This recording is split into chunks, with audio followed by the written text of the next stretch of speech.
देश भर में बने मौसमी सिस्टम कम दबाव का क्षेत्र दक्षिण पूर्व बंगाल की खाड़ी और उत्तरी अंडमान सागर के आसपास के हिस्सों पर बना हुआ है। संबंध चक्रवाती परिसंचरण औसत समुद्र तल से 5.8 किमी तक फैला हुआ है।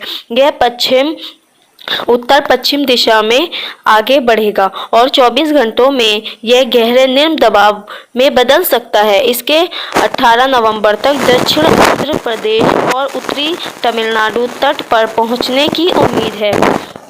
कर्नाटक तट के आसपास पूर्व केंद्र अरब सागर के ऊपर कम दबाव का क्षेत्र बन गया है। संबंधित चक्रवाती परिसंचरण औसत समुद्र तल से 5.8 किमी तक बढ़ रहा है।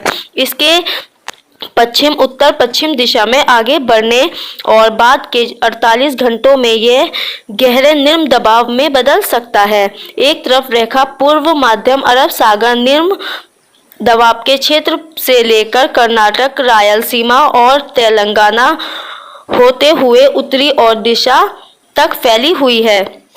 18 नवंबर से पश्चिमी हिमालय में एक नया पश्चिमी विक्षोभ आने की संभावना है। पिछले 24 घंटों के दौरान देश भर में हुई मौसमी हलचल। पिछले 24 घंटों के दौरान अंडमान और निकोबार द्वीप समूह, केरल तटीय कर्नाटक, दक्षिण अंतरिक्ष कर्नाटक, तटीय आंध्र प्रदेश के कुछ हिस्सों पर तेलंगाना के अलग अलग हिस्सों में हल्की से मध्यम बारिश के साथ को स्थानों पर भारी बारिश हुई।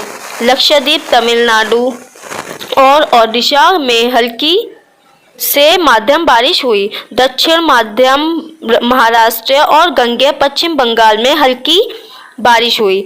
अगले 24 घंटों के दौरान मौसम की संभावित गतिविधि। अगले 24 घंटों के दौरान अंडमान और निकोबार द्वीप समूह, तमिलनाडु, कर्नाटक के कुछ हिस्सों पर, तटीय आंध्र प्रदेश और तेलंगाना के अलग अलग हिस्सों में हल्की से मध्यम बारिश के साथ कुछ स्थानों पर भारी बारिश हो सकती है। लक्षद्वीप, तेलंगाना के शेष हिस्सों, दक्षिण कोंकण और गोवा और मध्यम महाराष्ट्र में हल्की से मध्यम बारिश हो सकती है। दक्षिण ओडिशा, दक्षिण और दक्षिण पूर्व गुजरात और गिलगित बाल्टिस्तान, मुजफ्फराबाद और लद्दाख के अलग अलग हिस्सों में हल्की बारिश संभव है।